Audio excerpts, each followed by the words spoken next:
Let me see if I can get Nate the Great's letter of demand. Here we go. I got it. Okay, I'm going to save as. People, let's stick around. We're going to finish with this unexpected Bouzy. I save it to my desktop. Okay, close this. Let me make sure everything is redacted because I'm not. Okay, good. Either. Okay, good. I just want to make sure I'm not bringing up anybody's personal info, even if it is going to be public record. Okay, now I've got to go share. I go share. I go share screen. I go window, and I see the Bouzy letter. Redacted. Good. People, Dylan Law Group, Inc., you may know Harmeet Dylan has been on the channel a couple of times. I believe it's her namesake law firm. Ron Coleman. I gave a talk with Ron Coleman in Vegas at the Freedom Fest with Project Veritas James O'Keefe. Ron Coleman, the judge, I'm going to forget his last name, Kaczynski. I know it rhymed with Kaczynski. Ron Coleman and James O'Keefe. Oh, I love reading other lawyers' work because it's so much easier than.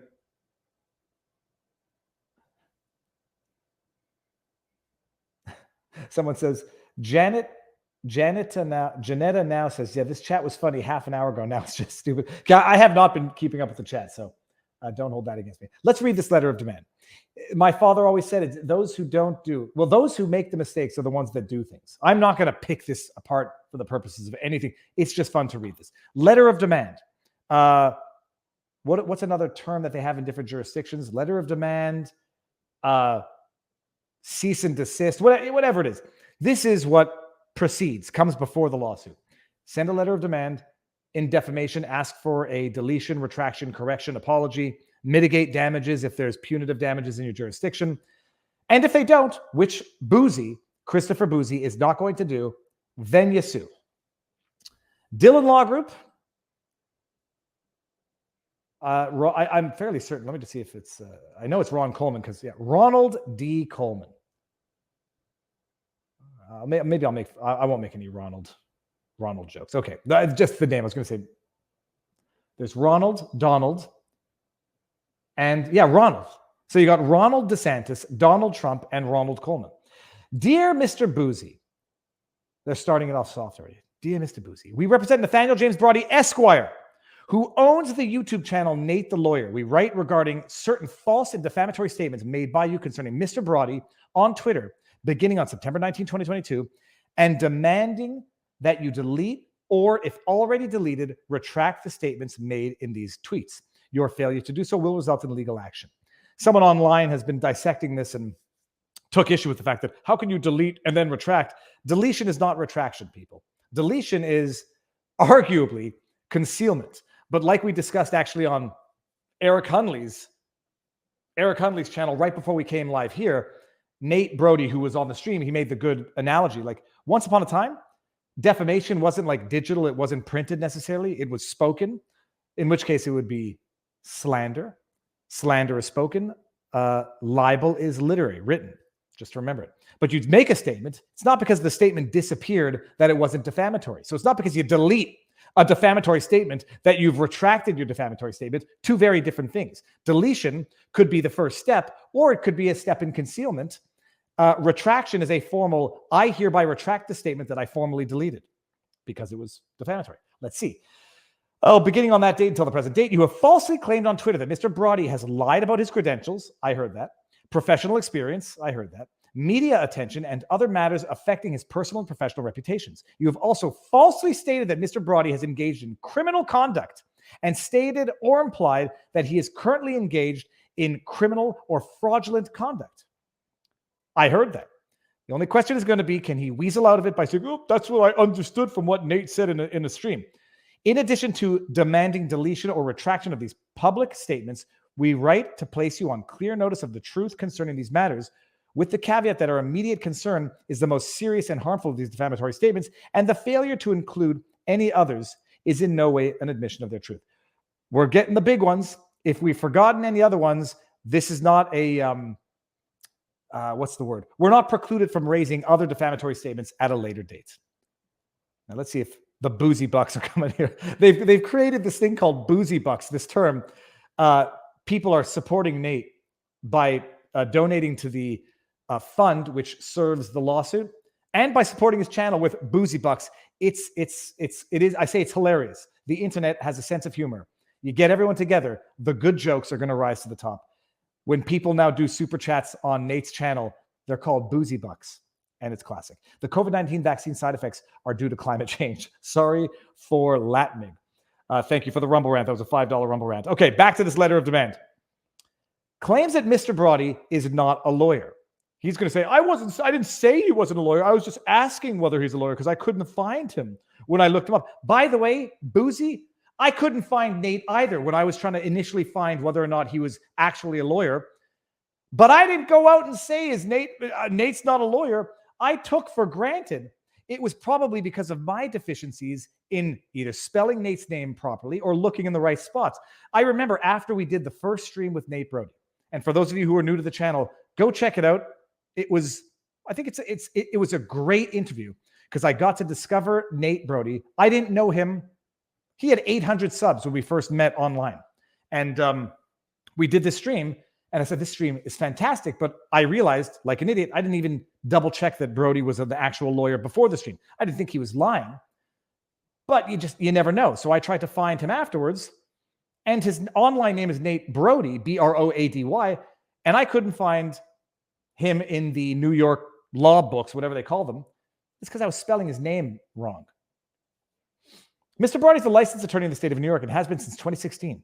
Notwithstanding this readily ascertainable fact, on September 17, 2022, you published 3 tweets stating or clearly implying that Mr. Broady is not a lawyer. You repeated this claim in a tweet dated September 18. By the way, I remember that. I saw it with my own eyes before Bouzy had me blocked with everyone else on the internet. Hold on, I lost the thing. You have evidently deleted those tweets, of which we have screenshots. But instead of claiming to have made an error on September 18, you published another tweet in which you admitted that you were aware of the truth when you made the false and defamatory claims that Broady was not really a lawyer, but willfully published these false statements anyway.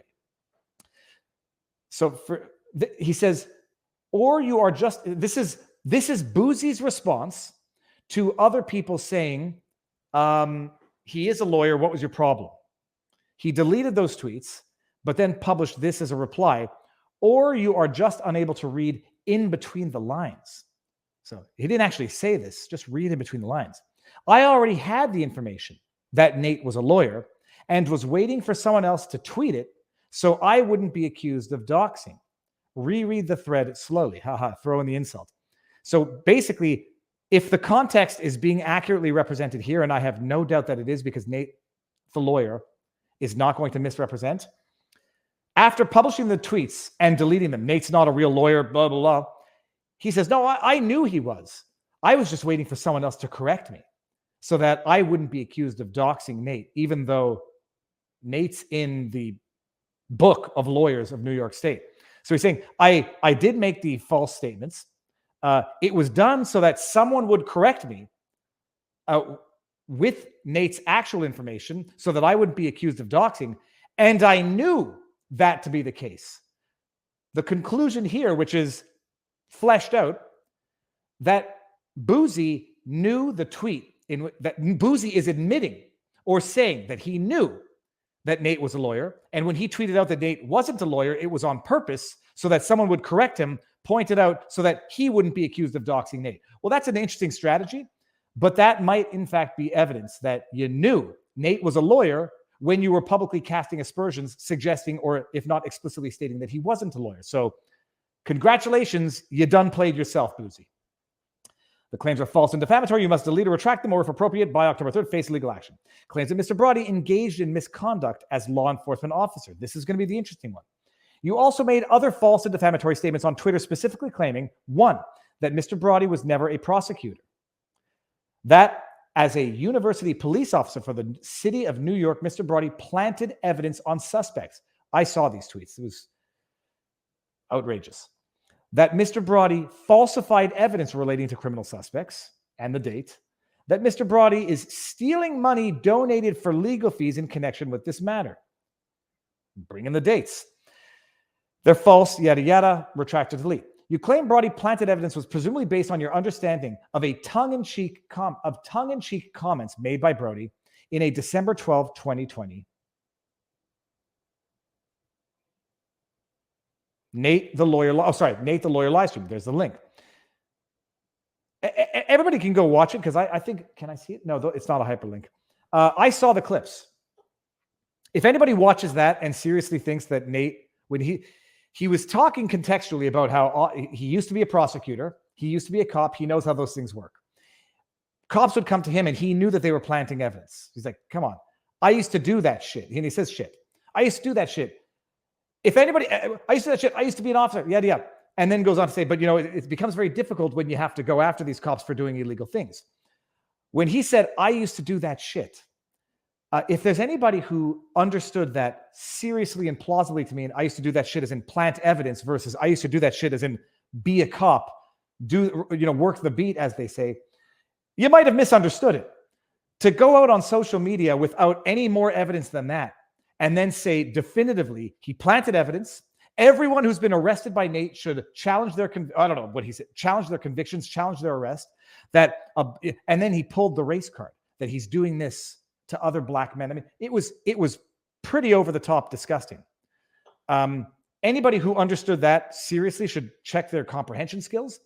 And anybody who, without a shred of further evidence of any misconduct, complaints, overturned convictions, accusations of illegal conduct, goes on social media and creates an actual movement to go after Nate on this basis, well, you might have just bought yourself a lawsuit. You are advised that the extent you understood Mr. Broady to be admitting to the felonies of planting and falsifying evidence to be actual admissions of unlawful conduct by him, that understanding is manifestly incorrect. In fact, no civilian complaint or accusation was ever lodged against Broady for any infraction, including mishandling evidence in connection with any arrest in his 10-year law enforcement career, during which time he was also never, quote, written up for any misconduct whatsoever. Being properly apprised of these facts, you are obligated to retract your statements. The thing is, Broady, nobody watches that and thinks Nate slipped up and finally admitted culpability. Nobody thinks that. Nobody with half a brain thinks that. All right, to the extent that you understood, then bought Sentinel. To the extent you have used the Twitter account of your company, Bot Sentinel, or any other social media resources, including any sock puppet or fake accounts to make or amplify these or related false and defamatory statements about Mr. Broady, these must be deleted, retracted, yada, yada, by October 3rd as well.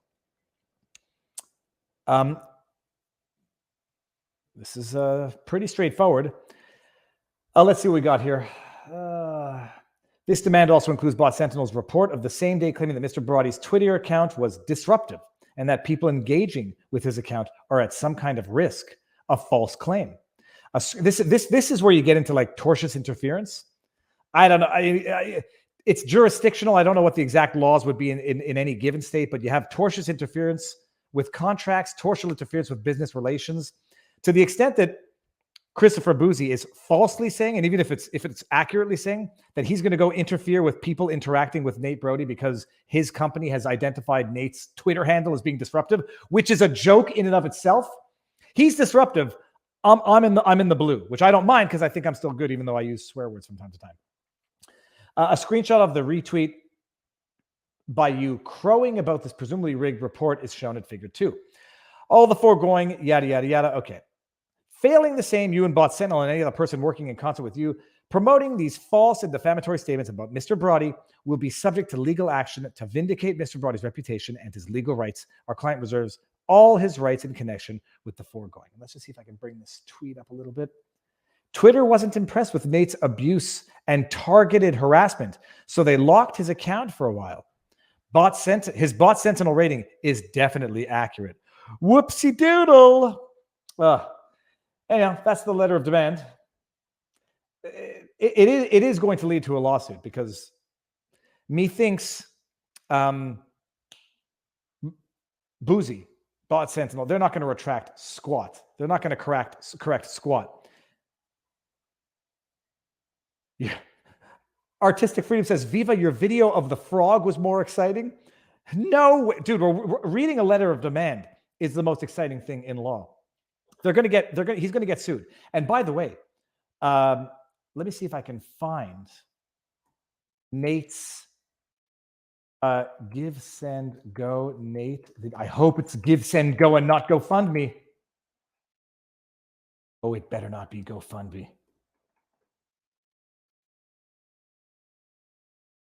Did he use GoFundMe to do it? I don't know. Whatever. You'll have to go fish around for the fundraiser. He's raised $30,000 for the lawsuit, not for Nate, for the lawsuit. So they've got full coffers. They've got Ron Coleman of Dillon Law Firm. It's going to be an interesting thing to watch.